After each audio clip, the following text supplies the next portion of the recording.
Glória a Deus. Aleluia!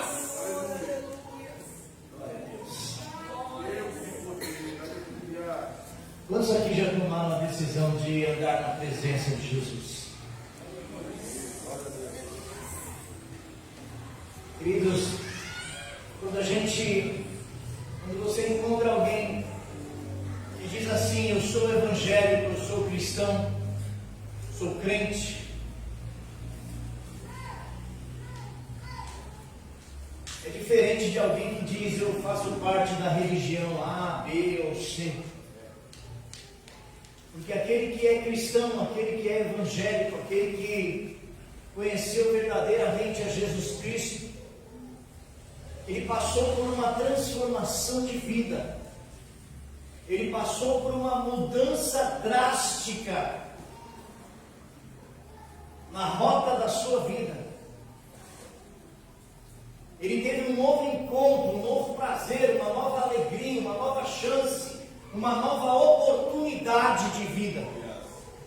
Então, quando você olha para alguém que é cristão, não pense que aquela pessoa é tapada, não pense que aquela pessoa é inocente, que ela é massa de manobra de pastores. Quando você olhar para um cristão, não vá se equivocar pensando que ele é um pobrezinho coitado, sem mente, sem conhecimento, sem estrutura, sem discernimento. Eu quero dizer para você que nós sermos evangélicos, para você que está me assistindo em casa, é o último recurso, a última porta que nos restou na vida. Foi a única chance que nos restou na vida. Todos nós que estamos aqui, sem exceção de quase 99%, é de pessoas que olhou e disse: Deus, o que eu vou fazer na minha vida agora? Senhor, eu não vejo mais saída. Eu me lembro que eu fui posto em liberdade. E quando eu saí da prisão, da penitenciária, da polícia militar, no presídio Romão Gomes, eu não conhecia Jesus como conheço hoje. E eu não tinha expectativa de sair há menos de 30 anos pelo crime que eu cometi. Isso no ano de 1992. Eu, um jovem, um moço, um garoto, que nunca olhei para Deus, que nunca liguei para Deus com a relevância que eu deveria olhar. Eu nunca fui de zombar das coisas de Deus, mas eu não queria intimidade com elas. Deus é Deus e Ele é bom lá, e eu tenho a minha vidinha para viver.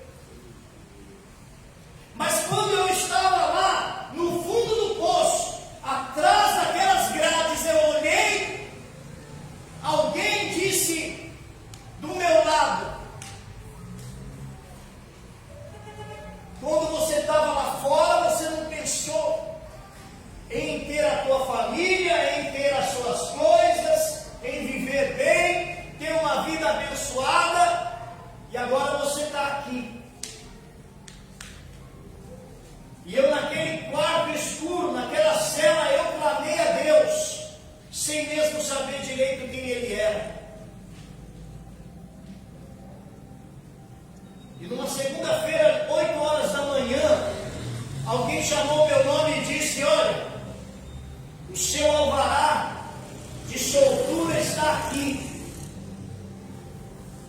E eu saí, querido, peguei somente meus documentos e saí desesperado, procurando, sabe o quê? Um lugar que para mim seria pouco provável. Eu saí procurando uma igreja aberta, onde eu pudesse entrar, me ajoelhar e entregar a minha vida de uma vez por todas para Deus.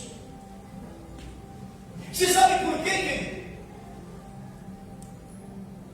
Porque a Bíblia diz para nós que aquilo que nós mais temos medo, isso um dia vai acontecer.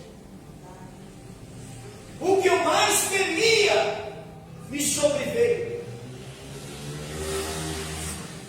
Desde pequenininho me ensinaram que cadeia não era para homens, que jaula era para animais. E a minha mãe dizia: as pessoas mais perversas do mundo estão atrás das grades. Se você roubar, se você matar, se você fizer alguma coisa que não deve, você vai ir lá junto com eles e eles vão te destruir. E eu cresci com aquele medo. E então eu já comecei a buscar outra parte. Eu falei: então eu vou ser um policial militar, porque assim eu não vou ser ladrão. Mas Deus tem o trabalhar dele e o plano dele, querido, sobre nossas vidas. E logo que eu entrei numa ocorrência, eu acabei cometendo um abuso da minha autoridade e cometi um crime. E eu fui preso em flagrante. E aquilo que eu temia me aconteceu. Então, de repente, eu estava vivendo o maior pesadelo da minha vida.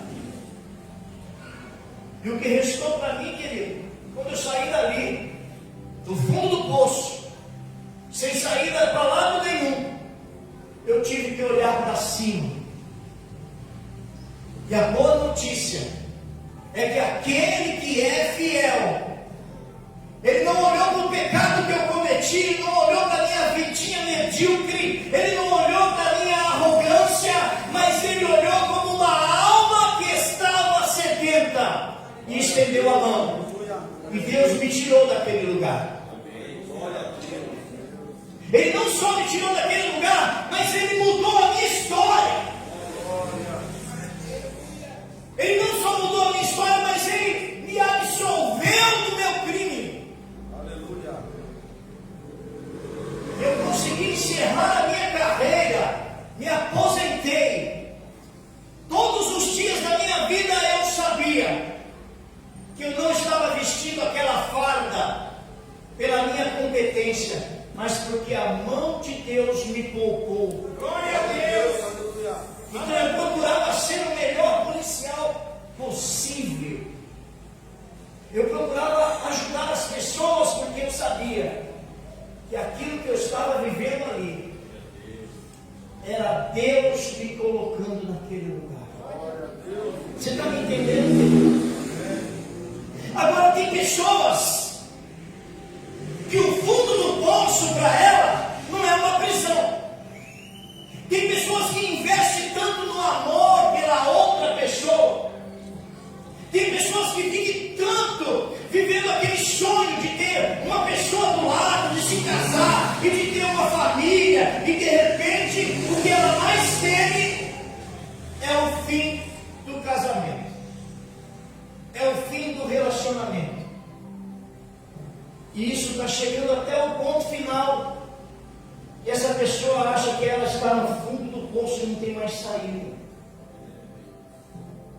E essa é a hora de olhar para Jesus e dizer: Senhor, lembra de mim. E toma pela tua mão, eu estou pedindo socorro. Você já pensou nisso? Tem pessoas que investem tudo que tem e ela, de repente, vê os seus negócios indo de mal a pior e de mal a pior. E para uma pessoa decretar a falência, é porque ela já pediu emprestado para todo mundo, é porque ela já sujou o nome dela, o nome do vizinho, o nome da mãe, o nome da família, é porque ela já vendeu, já se dispôs daquilo que tinha e investiu nos recursos que tem, tentando salvar o barco de ir para o fundo do mar e de repente não consegue mais, é sucumbindo, e ali está o fundo do poço para essa pessoa.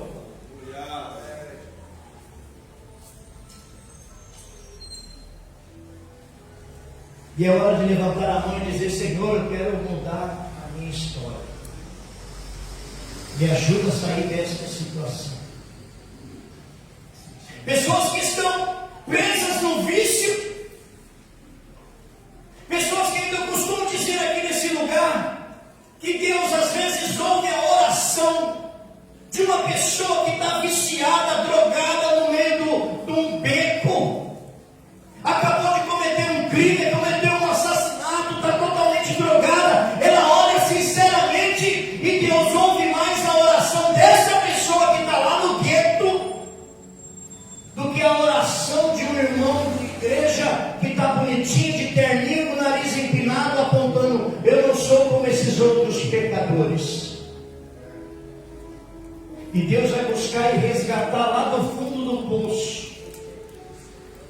Então eu quero dizer para você, querido, quando você olhar para um cristão, daqui para frente, quando você olhar para um servo de Deus, não subestime a vida daquela pessoa. Talvez você olhe e fale assim: esse é trouxa, esse todo mundo faz de besta, esse aí é manso demais, esse aí não se levanta, pode fazer o que quiser. Sabe por quê, querido? Não porque nós somos nada disso, mas porque nós sabemos muito bem de onde nós viemos e de onde Deus nos tirou. E nós sabemos que naquele lugar nós nunca mais queremos voltar.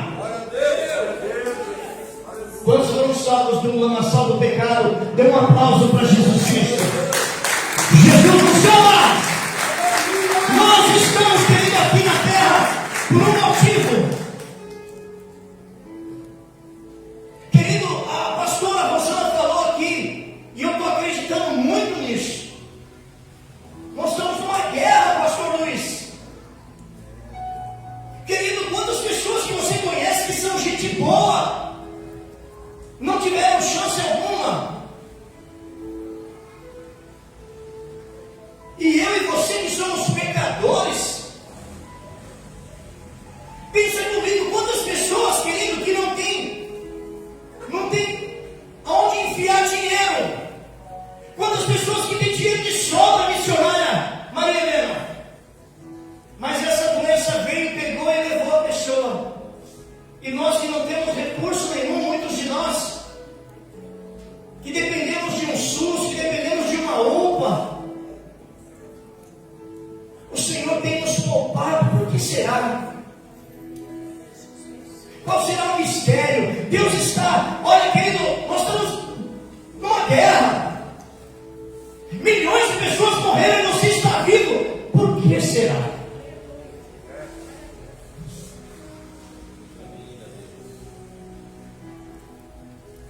Às vezes a gente falava assim: não, mas você conhece gente ruim que morreu? Gente que não valia um centavo. Você conhece? Eu conheço. Morreu nessa pandemia. Eu falo assim: meu, esse cara ali, meu, só Jesus. Mas você conhece gente boa que morreu? Será que Deus não está fazendo diferença entre um e outro? Será que Deus está matando gente boa e gente ruim? Será que Deus é assim? Será que Deus não sabe quem é que Ele está matando, está deixando morrer, que essa enfermidade está matando? Aí Deus fala no meu coração: ei! Quando eu ensinei Jesus, quando eu mandei Jesus ensinar vocês que no mesmo terreno está plantado o joio e o trigo, e eu não quero que vocês arranquem o joio, porque pode ser que vocês machuquem o trigo. Isso queria dizer muitas coisas, irmão Socorro. Às vezes a gente magoa alguém ruim, mas tem alguém que é do lado daquela pessoa que é muito boa e ela se machuca porque você está maltratando aquela pessoa que não vale nada. E eu falei: Deus, por que o Senhor deixou morrer pessoas boas? E Deus falou no meu coração: olha, fique tranquilo, porque eu sei fazer a colheita. Eu colho o joio separado do trigo, mas eu colho os dois. E eu separo o meu trigo para mim, porque ele é meu. Você está entendendo? Se você perdeu algum ente querido, alguém que você ama muito por esse tempo, saiba de uma coisa: Deus sabe exatamente quem Ele era, Deus sabe exatamente o que Ele fez, e ninguém foi por acaso, porque Deus veio colher na terra, e Ele sabe dividir muito bem quem é joio e quem é trigo. Amém? Quantos aqui já foram orar no monte? Levanta as mãos. Pode abaixar. Quantos aqui nunca foram orar no monte? Levante as mãos. Quantas pessoas? Queridos, nós temos um monte aqui, bem pertinho aqui. Eu, quando era policial militar, não era crente. Eu passava e via os crentes gritando, e eu cutucava o meu amigo de farda e falava: cara, esses caras estão xarope, já não chega a gritar que nem doido lá dentro da igreja, agora quer chegar mais perto de Deus, vai lá no monte gritar no meio da noite, parece lobo uivando lá no meio da lua cheia. Deus!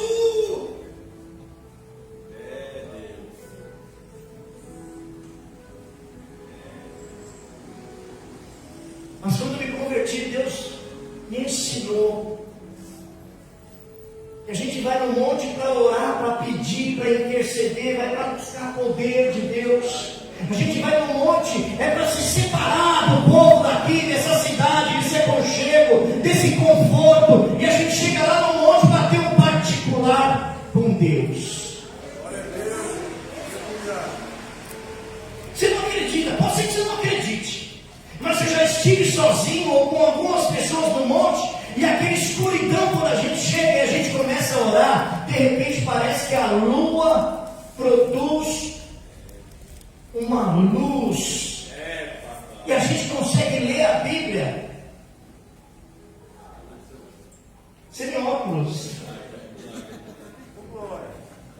E não confunde panela com paletó, não.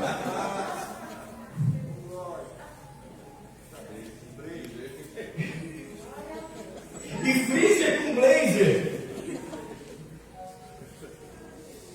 Ele queria comprar uma geladeira do costureiro. Mas eu também outro dia passei e eu olhei e falei assim: meu Deus, que salão bonito. E estava escrito assim: forró do PVC. E eu falei: meu, um salão desse tamanho para fazer forró. Fui chegando mais perto, era forro de PVC, era uma firma. E eu entendi que eu tinha que usar óculos mesmo. Isso é natural. Fique tranquilo. Queridos, eu fui para o monte e encontrei lá o poder de Deus. E voltei transformado. Quem inventou essa maluquice? Quem inventou essa maluquice foi Deus. Deus olhou para um homem chamado Moisés e disse: ei homem, você está vendo esse monte? Ele se chama Horebe. Eu quero que você largue todo mundo aqui e vai lá em cima ter um particular comigo. E quando Moisés sobe lá no monte e ele fica alguns dias lá, Deus começa a falar com ele face a face. E Moisés fala assim: Senhor, eu preciso ver o seu rosto, se mostra para mim. E ele fala assim: não, ninguém me viu e ficou vivo, mas eu vou te dar uma colher de chá. Você vira de costas e eu vou passar a minha sombra. Você vai ver a minha sombra passando. Aleluia! Você imagina, está escrito aqui, querido, na Bíblia isso. Se você olhar para mim, você torra. Ei, você já pensou? Você consegue ficar olhando para o sol direto assim, sem queimar a retina? Não. Se a gente não consegue olhar para a criatura que ele fez, que dirá olhar para o Criador? Você pensa nisso?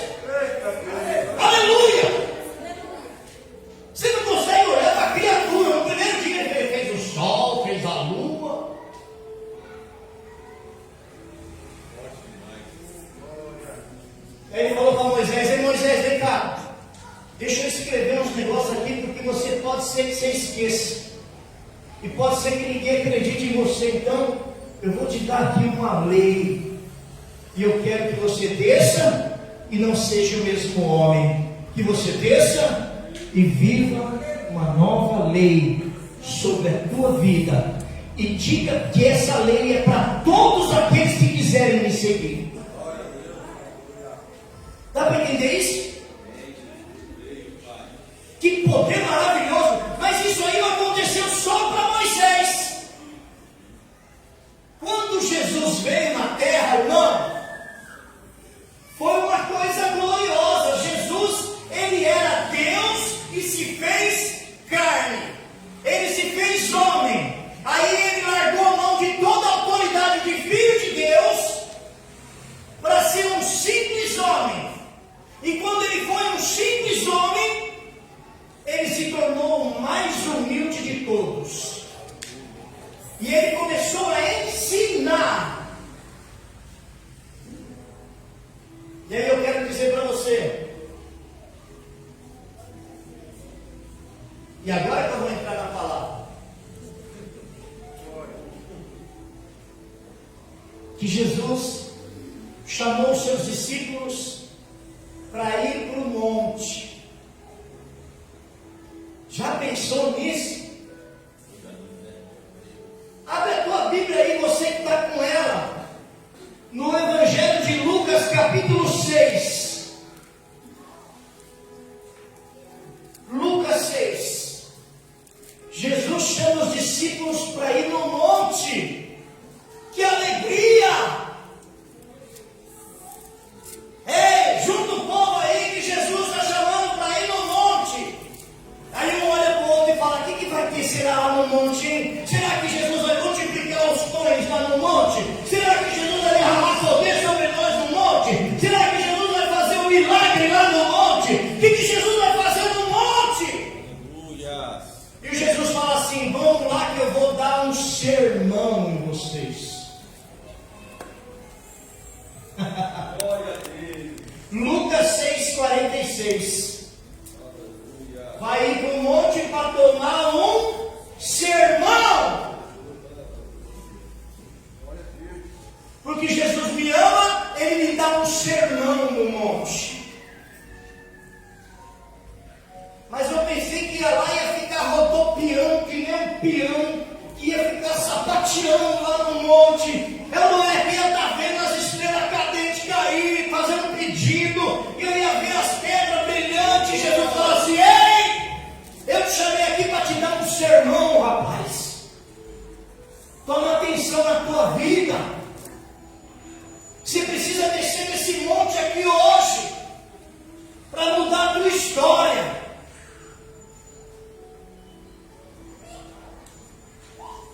Eu vou ler para você rapidamente. Lucas 6,46. Jesus está dando um sermão no monte. E ele diz assim: e por que você me chama de Senhor, Senhor daqui, Senhor dali, e não faz o que eu mando? E não faz o que eu te falo? E não faz o que eu digo? E ele diz: qualquer que vem até a mim e ouve as minhas palavras e observa elas, eu vou mostrar para ele com quem ele parece, com quem ele é semelhante. Qualquer um que vem a mim, ouve as minhas palavras e as pratica, eu vou mostrar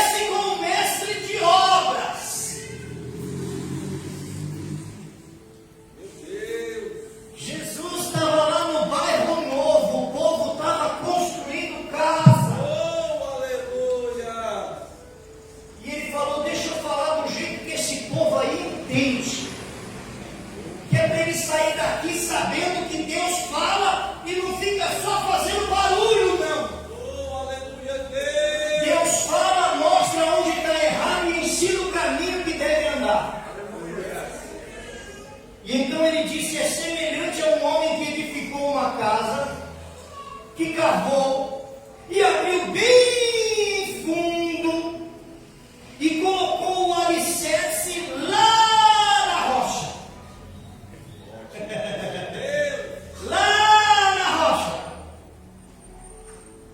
E aí depois veio uma enchente e bateu com força, com ímpeto, a correnteza daquela enchente na casa, mas não pôde abalar a casa. A casa não abalou. A casa que estava na rocha não abala. Está entendendo?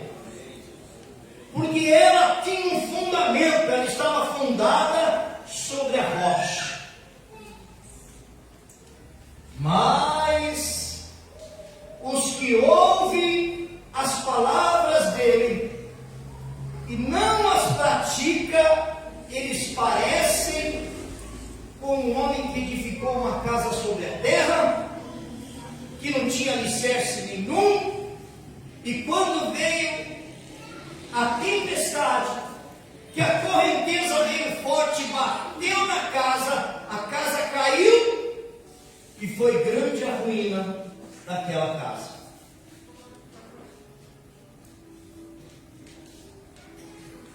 Tem pessoas que parece que tudo que elas fazem dá certo e vai para frente.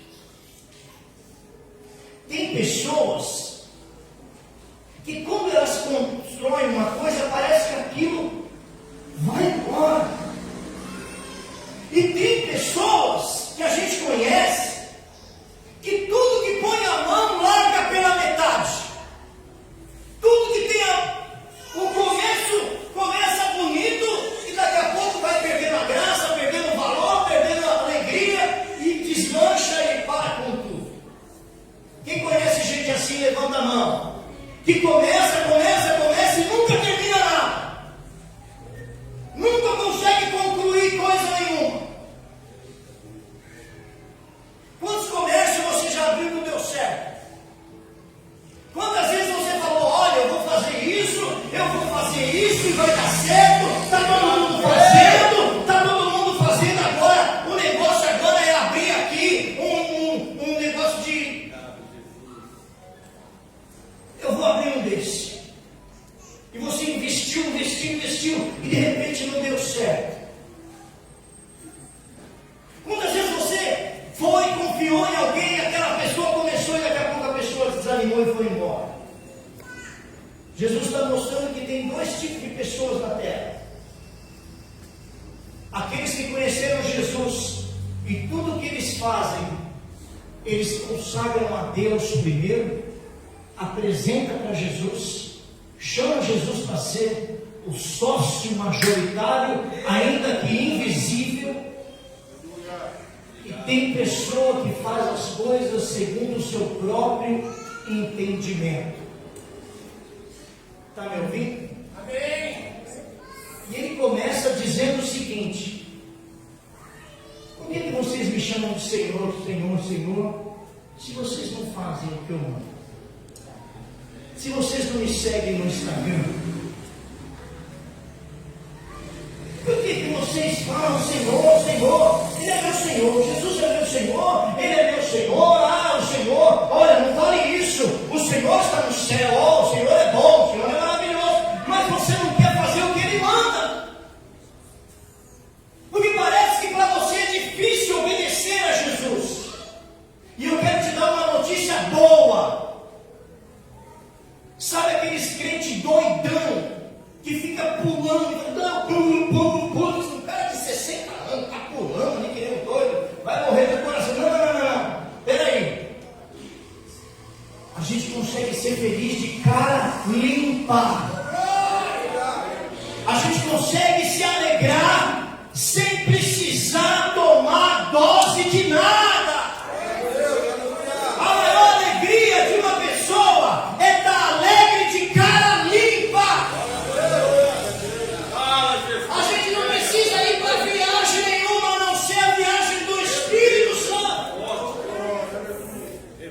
Mas para viajar no Espírito Santo precisa tomar uma decisão.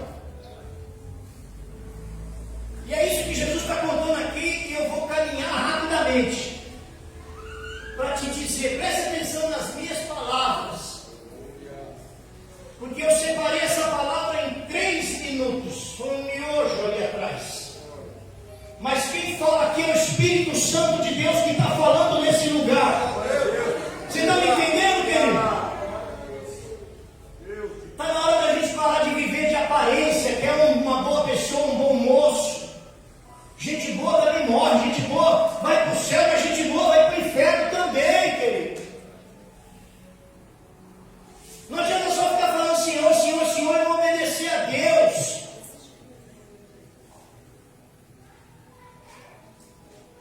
Vocês não sabem o respeito que é na cadeia. Eu vou fazer essa pergunta aqui porque isso é muito indelicado. Mas o cara tem que pedir licença, tem que tirar chinelo, o cara tem que falar, pedir a bênção do dono da cela ali. Evangelista Marcelo, você sabe bem como é que é o negócio, você mesmo me disse. Você evangelizava muito lá, né? Pelo lado de dentro. Quem não dá glória aqui fora, Deus põe lá dentro para dar glória. Glória a Deus, é verdade. Glória! Aleluia! Quem não evangeliza aqui fora, Deus põe para evangelizar lá dentro. Sabe, meu amado? A gente precisa tomar uma decisão, e essa decisão parece que ela é difícil no começo, mas não é. Ó, escute. Eu não quero ir para a igreja. Quantas pessoas eu ouvi falar isso? Não quero ir passar para a lei dos crentes, porque eu não estou preparado ainda. Quando eu estiver mais velho, mais preparado, quando eu largar, quando eu parar de ter ódio de tal pessoa que me fez mal a vida inteira, eu vou seguir a lei dos crentes. Quantas pessoas eu ouvi falar isso? Desceram na sepultura e não se tornaram cristãos. Sabe por quê? Porque Jesus falou assim: venha como está. Aleluia. Glória a Deus. Se você for parar de beber, parar de fumar para vir para a igreja, você não vai vir nunca, lindão. Eu sou prova viva disso. Eu fumava 2 maços de cigarro Hollywood na minha época. Eu não sei se existe isso, né? Hollywood, porque eu era o bambambam. 2 maços de cigarro, 2 carteiras, 40 cigarros daquele por dia. E eu vim e conheci Jesus, e quando ele me chamou, eu olhei e falei assim: mas eu sou um pecador. E ele falou: não tem problema, eu amo o pecador, eu só não gosto do pecado, mas eu amo o pecador. Vocês não acreditam nisso, mas quando eu aceitei Jesus, no primeiro dia que eu tive a oportunidade de falar assim: alguém quer sair daqui transformado e aceitar Jesus, eu falei: eu quero. Eu não aguentava mais a minha vida. E aí todo mundo fez uma festa, não entendi nada. Quando eu cheguei em casa, meu irmão mais velho, que já era cristão, ele falou assim: você sabe o que você fez? Eu falei: eu sei, virei crente hoje.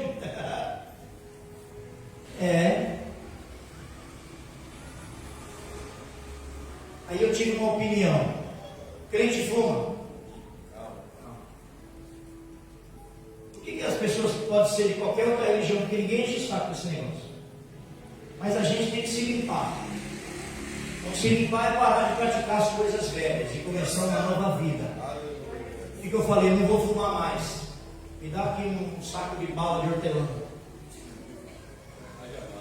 Aí eles começaram a falar: meu, vai ficar diabético, cara.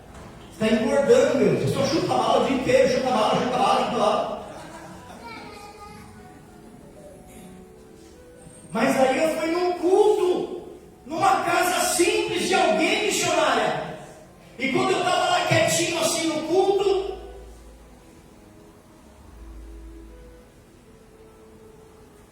um irmão chegou e falou assim: pastor, posso falar uma coisa? Aí o pastor falou: pode. Sabe aquele irmãozinho ali, aquele jovem ali? Enquanto o Senhor estava orando, o povo estava orando, eu via sair do peito dele uma fumaça bem grande saindo do peito dele. E aí o pastor olhou para mim, eu olhei para o homem, e o pastor falou assim: fica tranquilo, amigo, Jesus está limpando o pulmão dele. E eu nunca mais coloquei esse cigarro na minha mão. Pode bater palma, você vai bater para Jesus. Se é para bater palma para Jesus, bate palma para ele.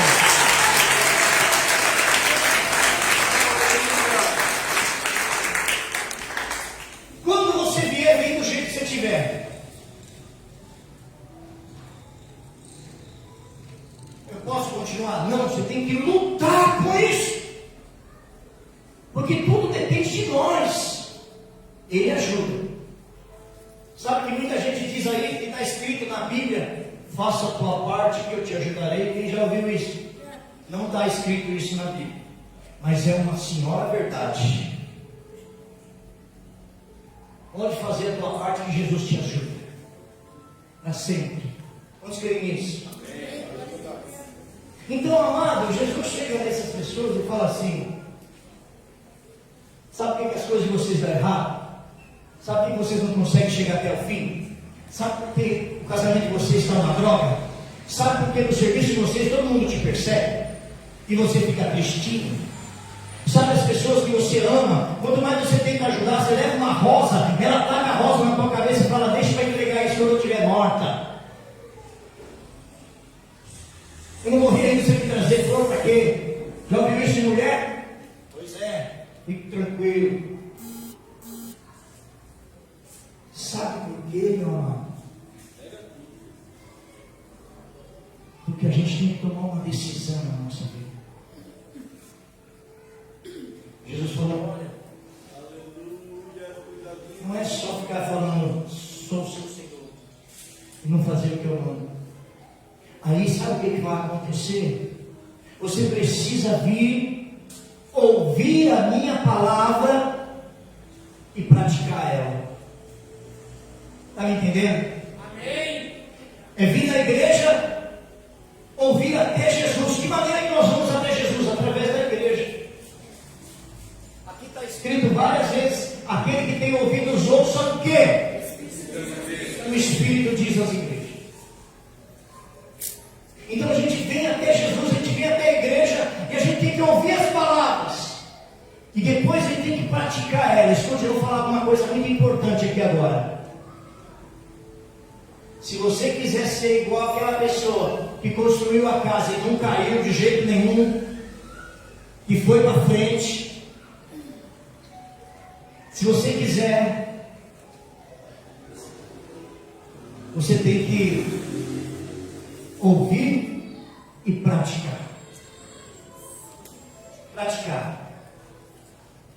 Quem roubava não rouba mais. Quem mentia tem que lutar para não mentir mais. A gente mente por tanta coisa e Jesus fala assim: quem é o pai da mentira? O diabo. Quem mente é filho dele. Quem quer ser chamado de filho do diabo aqui? Jamais. Mas quem quer mentir? Todo mundo. Não é assim?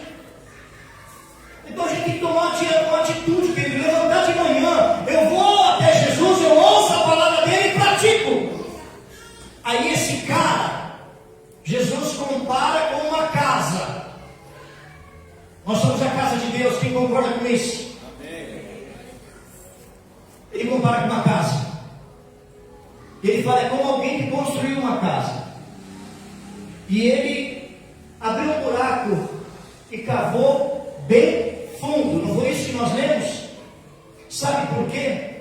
Tudo que a gente for fazer para Deus, a gente tem que ir a fundo, irmãos. A gente não pode ficar com conhecimento raso, com as coisas rasas na presença de Deus. Olha, eu não quero muito compromisso na igreja, não. Não, então é raso. Mas Deus quer que a gente seja profundo. Dá para entender? Amém. Tem que cavar. E tem que conhecer profundamente. Eu quero te convidar a fazer um convite maravilhoso a você você ler a Bíblia. Sabe, irmão, eu fui numa igreja ontem, uma bênção.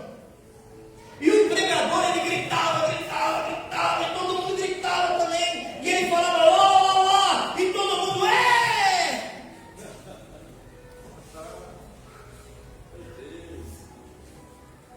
Mas eu prefiro falar algumas palavras que você leve no seu pensamento e guarde no teu coração e pratique. Concorda comigo? Amém. Aleluia. Então a gente tem que cavar fundo as coisas de Deus. Ler a Bíblia. Você nunca leu a Bíblia.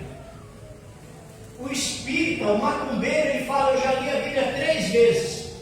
Pois é, coisa nenhuma. Ele abriu 3 vezes assim, ó. E muita gente também fala, eu já li a Bíblia 3 vezes. Mas se eu perguntar aqui, quem leu verdadeiramente de Gênesis até Apocalipse, eu vou ficar com vergonha de ser pastor de vocês.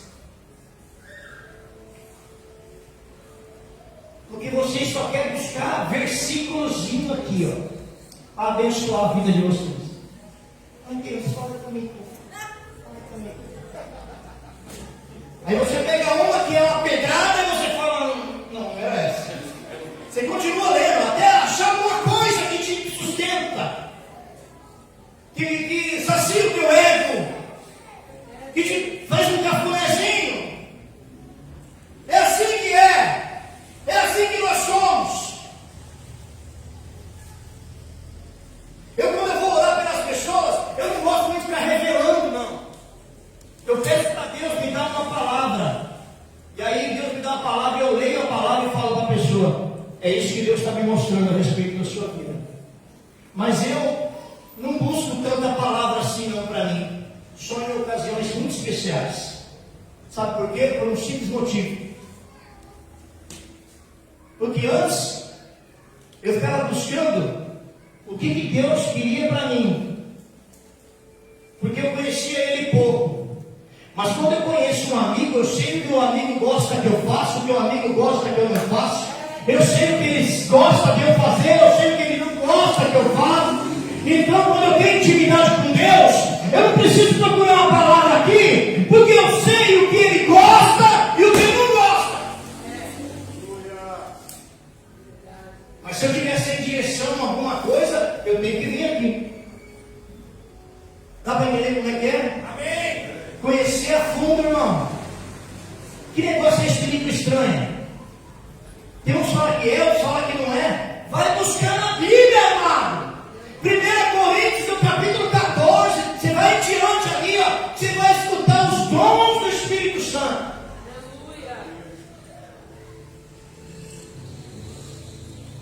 Ah, esse pastor nem conhece muito, não conhece nada. Quem conhece é Deus.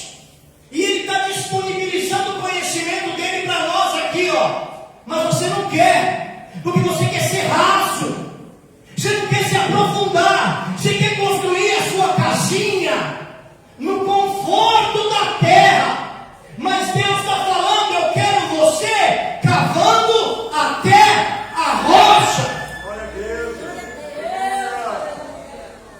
Dá para entender? Glória a Deus. Eu estava vendo ali, o globo terrestre ele é dividido em 3 partes, 3 camadas. Amém? É a crosta terrestre. A segunda camada é o manto, aonde forma o magma. E a terceira camada é o núcleo, onde é uma bola de fogo. Sabe o que Deus falou para mim? Se quiser ficar na crosta, fica. Mas se quiser entrar no manto, tem que cavar.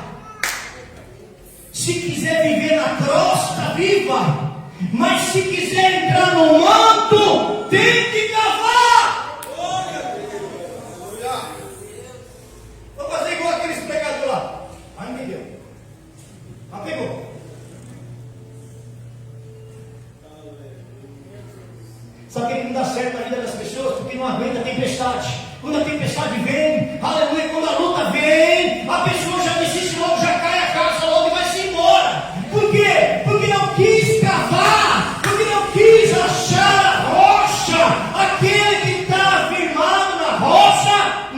abala. Aleluia.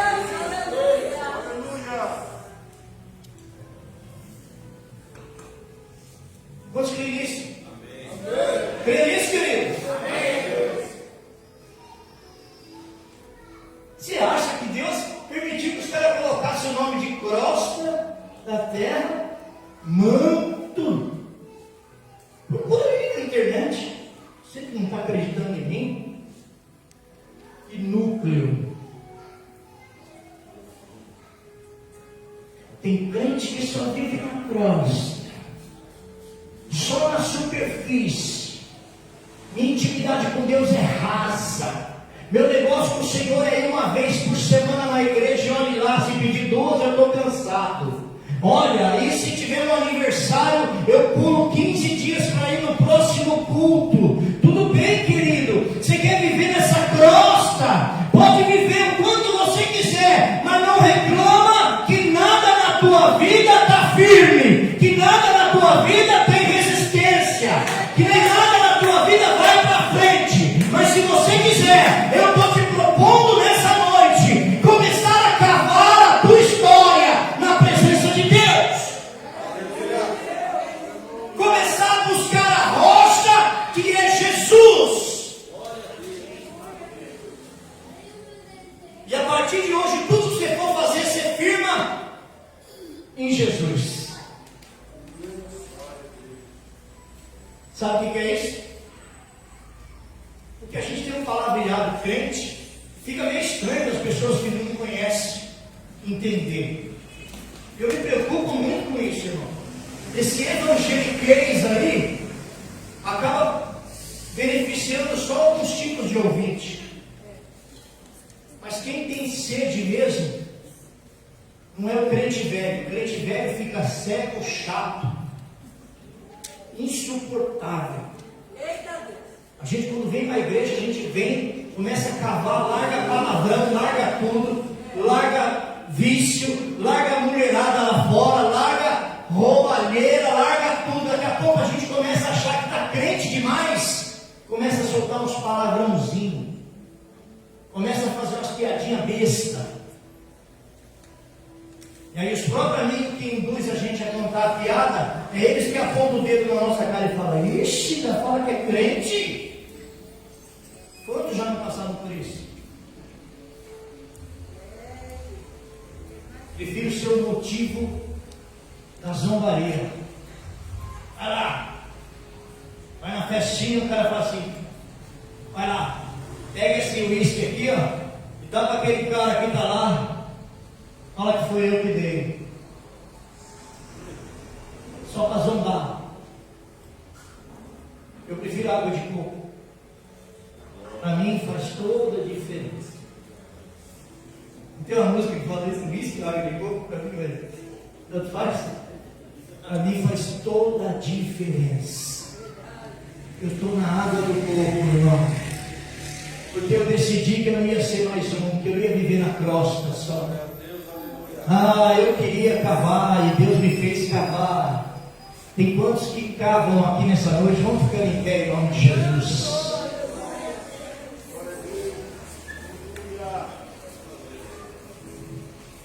Quantos cavadores aqui nessa noite estão nesse lugar? Glória a Deus.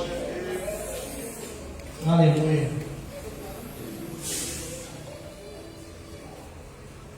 Pois é, eu falei para vocês a diferença, eu gastei tempo demais para falar a diferença.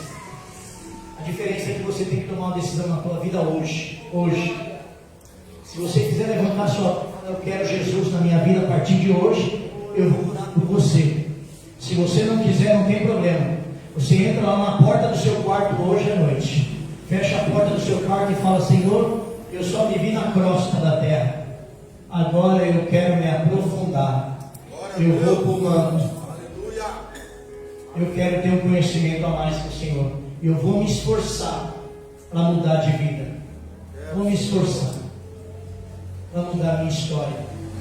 E Ele vai vir correndo e vai te ajudar. Amém, queridos? Amém. Parece que foi ontem que Deus me tirou da cadeia, mas já fazem 30 anos. Amém?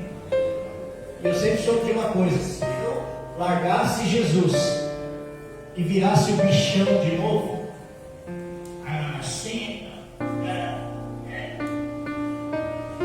ou eu estava lá no cemitério, ou eu estava lá no Romulo Gomes. Mas eu não perdi minha família, não perdi minha liberdade e ainda ganhei uma promessa. Se eu continuar bonzinho, eu vou morar no céu com o papai. Você pode aplaudir a Deus por isso?